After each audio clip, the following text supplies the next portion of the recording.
You need to be sharp to spot who's leading the bidding at a car auction.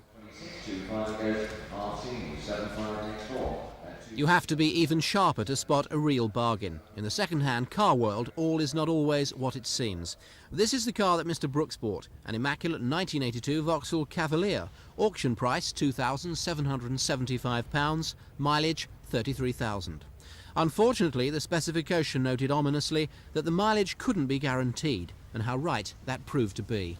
Now, if for any reason Mr. Brooks hadn't been happy with this car, he had a 24-hour period in which he could have taken it back.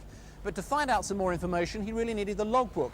But that, rather pointedly, wasn't available for 48 hours. When he finally got hold of the logbook and did some checking, Mr. Brooks realised that this car wasn't quite the shining bargain he'd imagined it to be. It belonged to the BP oil company.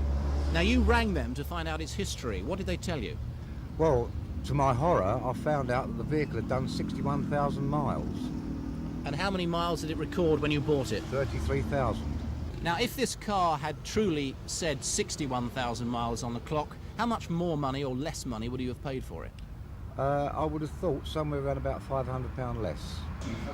Auctions like this are public, but it's an open secret that the weekly sale attracts the dealers.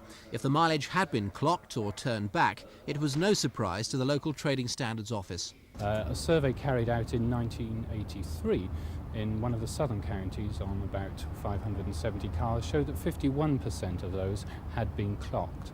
And of those 290 cars, the illicit profit being made amounted to some £75,000. So if you extend that over the whole of the country, you can see that the loss to the consumers is going to run to many millions of pounds. Clocking can't be controlled by the Motor Auctions Group. They say they have no way of checking if mileage is correct. Cars are often clocked after being bought at auction and then resold through the auction again to an unwitting member of the public.